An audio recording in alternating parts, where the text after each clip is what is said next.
শর্মিষ্ঠা বলছি। 4 বন্ধু মিলে বেরিয়ে পড়লাম শান্তিনিকেতনের উদ্দেশ্যে।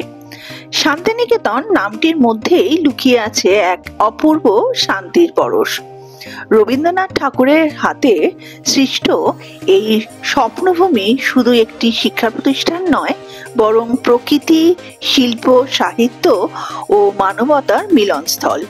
খোলা আকাশের নিচে গাছের ছায়ায় বসে পড়াশোনা, এই অনন্য পদ্ধতির মাধ্যমে পড়ুয়াদের মনন গঠনের যে প্রয়াস, তা আজ শান্তিনিকেতনের পরিচয় বহন করে। আলিপুর জু আমরা ক্রস করলাম, এগোচ্ছিলাম বিদ্যাসাগর সেতুর উদ্দেশ্যে। বিদ্যাসাগর সেতু ক্রস করেই নবান্নের কাছেই আমাদের এক বন্ধু সুস্মিতা সে থাকে। সে একটি বিশেষ কারণে যেতে পারলো না, তার যাওয়ার কথা ছিল, সেজন্য যাওয়ার পথে তার সঙ্গে একটু দেখা করে গেলাম। সেই ভিডিও এবং ছবি আপনাদের সাথে ভাগ করে নিচ্ছি। মন তো খারাপ করেই না, একজনের যাওয়ার কথা, সে যেতে পারছে না, সেজন্য আমাদের মনটা একটু খারাপই ছিল, কিন্তু ওর সাথে দেখা হওয়ার পর মনটা ভালো হয়ে গেল।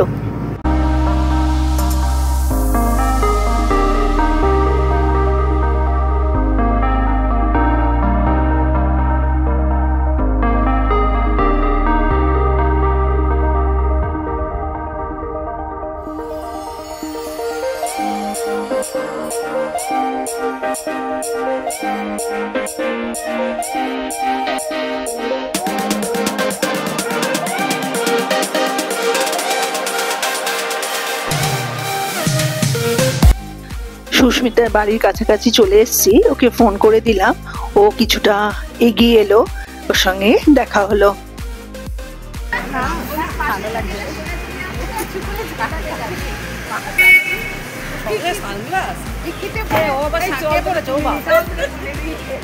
আমি বললাম ওটা ও সেজে গুজেই আছে, দাদা ডিকি খুলেছে, চল উঠে পার উঠে পার উঠে পার, চল চল তুলে যাচ্ছি।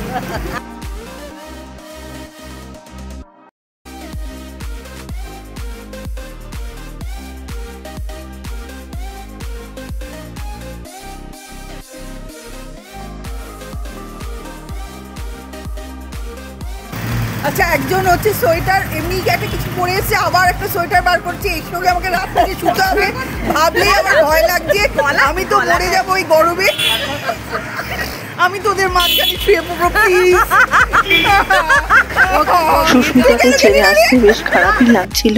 ওকে ছেড়ে আসার আগে আমরা 5 বন্ধু একটু ছবি তুলে নিলাম। ব্রেকফাস্ট করতে হবে, তাই একটা সুন্দর জায়গায় কাছে ছায়া দেখে, সামনে পুকুর, একটা সুন্দর জায়গায় দাঁড়ালাম আমরা ব্রেকফাস্টের জন্য। ওরা বলছে এসি চালাবি না, লাগবে না। এই গোপার হাতে ধরা, ওর ভাবে পড়ে যাবে কিন্তু ব্যাগে। গোপা প্লেটটা হাতে করে ধর, ওটা ফাট করে পড়ে যাবে। বলতে বলতে বলতে বলতে গোপার হাতে ধরা। হ্যাঁ, তাহলে তুই হাতে করে তোল, এটা রাখ এখানে, ওটা হাতে তোল।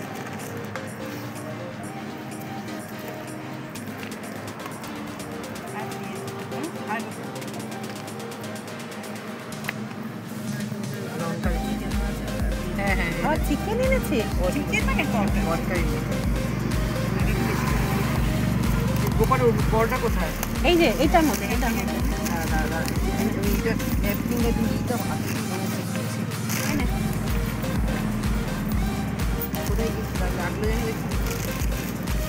ও ফেলে দেবো, ছেড়ে দে না। না, এটা থেকে বার করে একটা।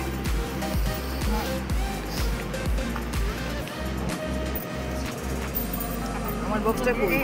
না, একবারে দেই রে, ঝামেলা পাঠিয়ে না। জিজ্ঞাসা কর কোন বেরে কি বাড়ি বাড়ি ফোন কর, ফোন করতে। ও আমরা দিবে দে। এগিয়ে এগিয়ে সবাই এগিয়ে আয়। চলছে আমাদের ব্রেকফাস্ট, ঠিক আছে? সব হোমমেড খাবার। এটা না ল্যান্ডস্কেপে তো এখনো মিষ্টিটা বাকি আছে। খাচ্ছি চিকেন দিয়ে, আলু দিয়ে একটা তরকারি, আলুর দম, পরোটা আর ফাটাফাটি, মৌ আর চিকেন ফাটাফাটি। সবার পরোটা আমার পরোটা তো আরো ফাটাফাটি। এবার মিষ্টিটা বাকি আছে, সব হোমমেড খাবার। এই ভালো আইডিয়া, এটা রূপের আইডিয়া। আমরা ভেবেছিলাম বাইরে কোথাও বসে মানে খাবো রেস্টুরেন্টে, কিন্তু রূপ বলেছে আমরা পিকনিকের মতো করবো, সবাই যে যার মতো খাবার নিয়ে আসবো খাবো। আমাদের মিষ্টি, মিঠাইয়ের মিষ্টি সুপার। এই যে একটা মিষ্টি আমি নিয়ে নিলাম ভাই, তোমরা নাও। ওদেরও দিয়ে দে, ওদেরও দিয়ে দে। দিয়ে দেবো? হ্যাঁ, মিষ্টি দিয়ে দে। ব্রেকফাস্ট সেরে নিয়ে ওই জায়গাটি থেকে চলে যাওয়ার আগে গাছের তলায় পুকুরের পাশে কিছু ছবি আমরা তুলে নিলাম। এটা কি কি এই বললি? এই যে এটা লেভেল ক্রসিং, এটা না না, জায়গাটার না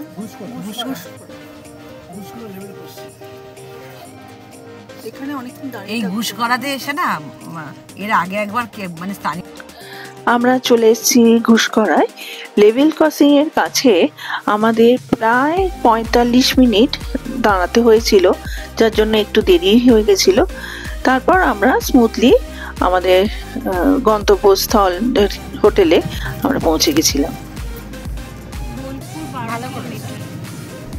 24 মিনিট দেখাচ্ছে, ম্যাপ খুলে রেখে দিচ্ছে। চালু করে দিয়েছে? হ্যাঁ ও তাই, চালু করেছে মনে হচ্ছে। হ্যাঁ খুলে গেছে।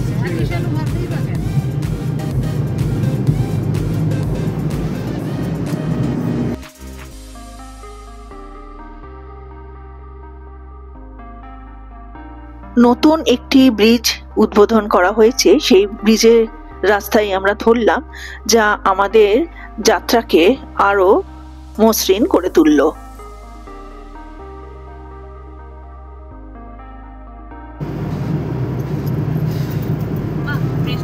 জ্যাম হতো এখানে, খুব জ্যাম হতো।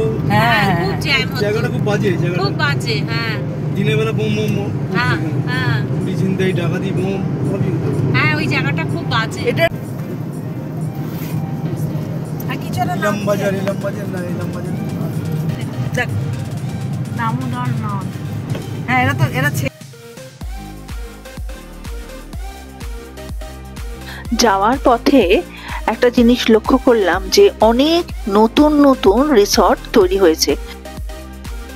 একটি কমপ্লেক্সের মধ্যেই একই ধরনের অনেকগুলো রিসর্ট পরপর দাঁড়িয়ে আছে। দূর থেকে সেটি ভিডিও করলাম। দেখুন আপনারা যে এখানে এসেও আপনারা থাকতে পারেন, এটি নির্মীয়মান।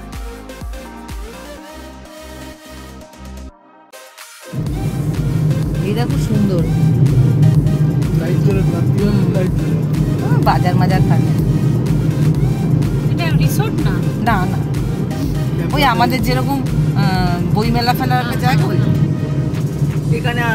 এখানে এসে আমাদের রাস্তাটা গুলিয়ে গেছিল, আমরা আবার ওইদিকে এই গেলাম। দিকটা কি? এটা কি? ওয়েবেলের অফিস।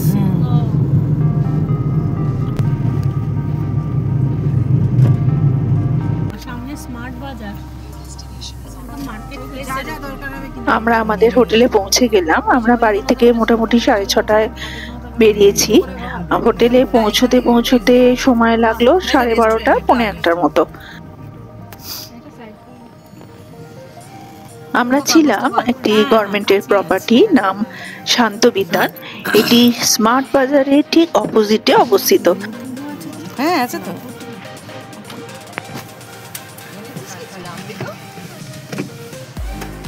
আর হোটেলটি খুব সুন্দর, মনোরম পরিবেশ, সুন্দর করে সাজানো। আর কটেজ ঘরও আছে, এমনি রুমও আছে। পার্কিং এর বিশাল বড় জায়গা, কোনো অসুবিধেই হবে না আপনারা আপনাদের গাড়ি আনলে। একটু দেখে নিন চারপাশটা, আমি দেখিয়ে দিচ্ছি। সুইমিং পুল আছে, আপনারা ইচ্ছে করলে সেটারও সুযোগ নিতে পারেন। খাওয়া দাওয়া বেশ ভালো। আর যে ঘরের, আমরা কটেজে নয়, আমরা রুমে ছিলাম, সেই রুমও আপনাদের দেখাচ্ছি। আগে একটু হোটেলের যে বাইরের অংশটি আগে একটু দেখাই। দূরে যে বিল্ডিংটা দেখতে পাচ্ছেন লাল আর সাদায়, সেটি স্মার্ট বাজার, একদম ঠিক আমাদের শান্তবিতান হোটেলের অপোজিটে অবস্থিত। এটি খুব একটা নিরিবিলি জায়গায় নয়, একটু করে লোকালয়ের মধ্যেই আমরা নিয়েছিলাম হোটেলটি। সরকারি প্রপার্টির আরেকটি প্রপার্টি আছে একটু দূরে। দূরে যে রুমগুলো দেখছেন এই রুমগুলোতেই আমরা ছিলাম দোতলায়।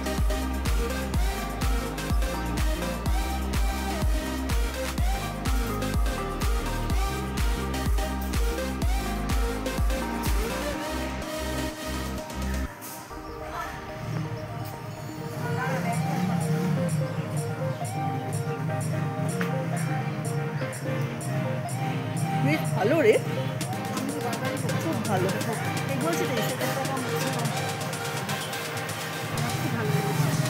বারবার বলছিলাম না কটেজ কটেজ। হ্যাঁ হ্যাঁ, দুটো মুখোমুখি ঘর। আমরা কি কোথায় আছি? আমাদের তো ওই দিকে।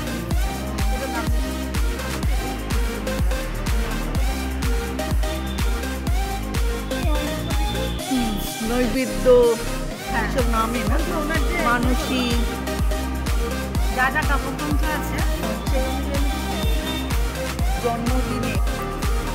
এটি রেস্টুরেন্ট এরিয়া। রেস্টুরেন্টটা বেশ বড় এবং পরিষ্কার পরিচ্ছন্ন, সুন্দর করে সাজানো।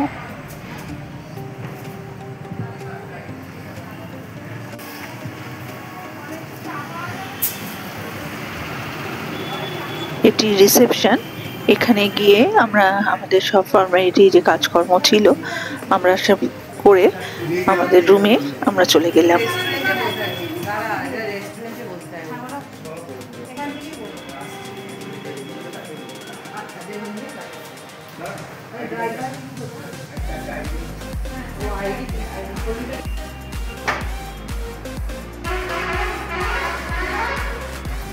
এবার আমাদের রুমের ট্যুরটা একটু আপনাদের দিয়ে দিই, দেখুন কেমন। খুব একটা বড় না হলেও দুজনের জন্য ঠিক আছে, কিন্তু আমরা একটু আশা করেছিলাম ঘরটি বড় হবে, সেটি হলো না।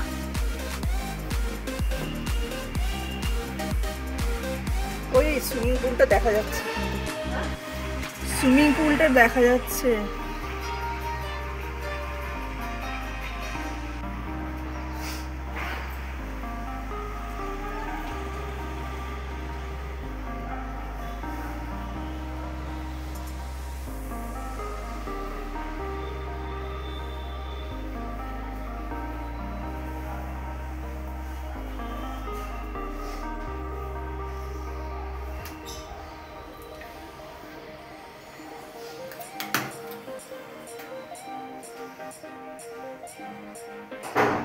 বাথরুমটা বেশ ভালো রে, বাথরুমটা বেশ ভালো।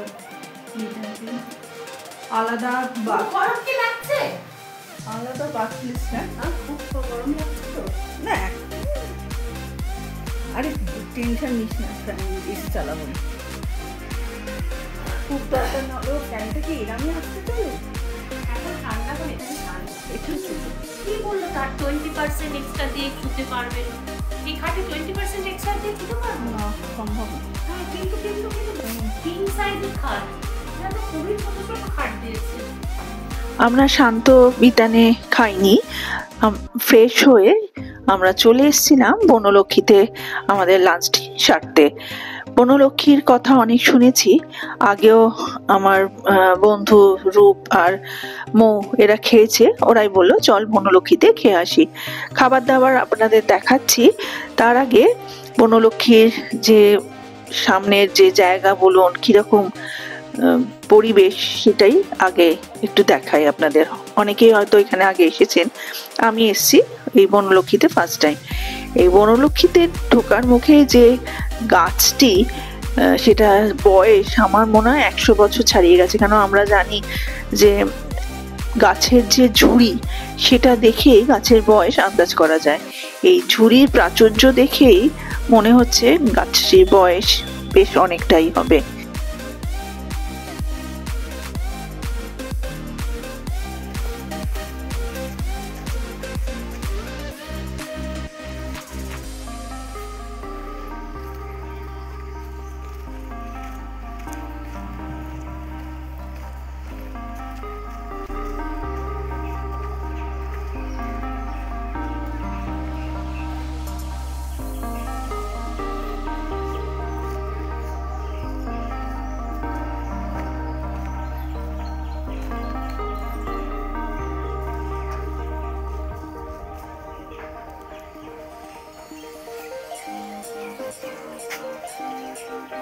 খাবার সিস্টেমটা কীরকম একটু বলি। আপনারা এখানের যে লাগোয়া একটি অফিস মতো আছে, অফিস কাম দোকান, ওখানে গিয়ে আপনারা কি খাবেন সেটা একটি টিকিট রূপে করে নিতে হবে। আমরা নিয়েছিলাম ভেজ থালি আর মাটন কষা। ভেজ থালির দাম হচ্ছে পার প্লেট 150 টাকা আর মাটন কষা ছিল 220 টাকা। খাবার বেশ ভালো। আর তার আগে দেখুন এখানে অনেক রকম জিনিসও পাওয়া যাচ্ছে এই দোকানে, সেটাও একটুখানি দেখে নিন। আর খাবারটা আপনাদের দেখাচ্ছি, চলুন।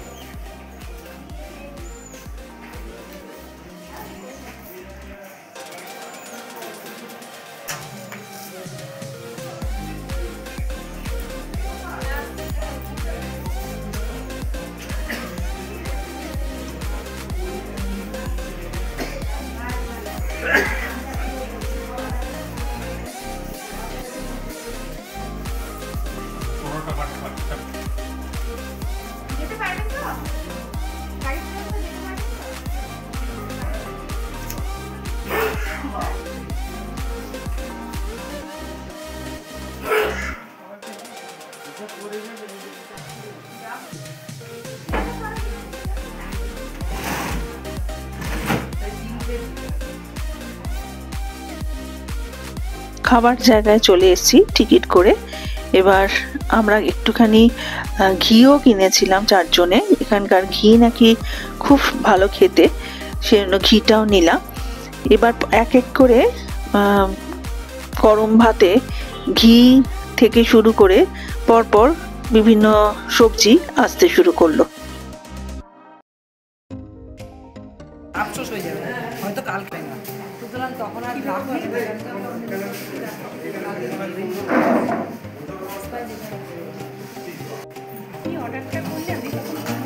হ্যাঁ ভেজ থালি আর মাটন।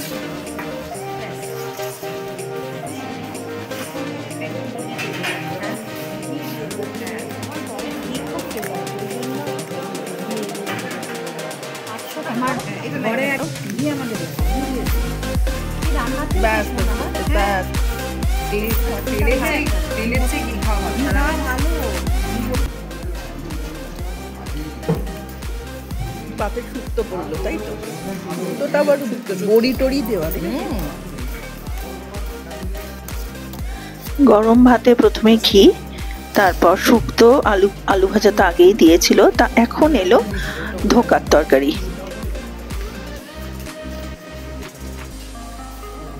মাটনও চলে এলো। আমরা আমাদের লাঞ্চ সেরে নিয়ে কোথায় কোথায় গেলাম, কি কি কিনলাম, সারা দিন কি করলাম, সব পরের ভিডিওতে নিয়ে আসবো। আজ তাহলে আসি। ভালো থাকবেন, সুস্থ থাকবেন, খুশিতে থাকবেন, আমার পাশে ও সাথে থাকবেন। নমস্কার।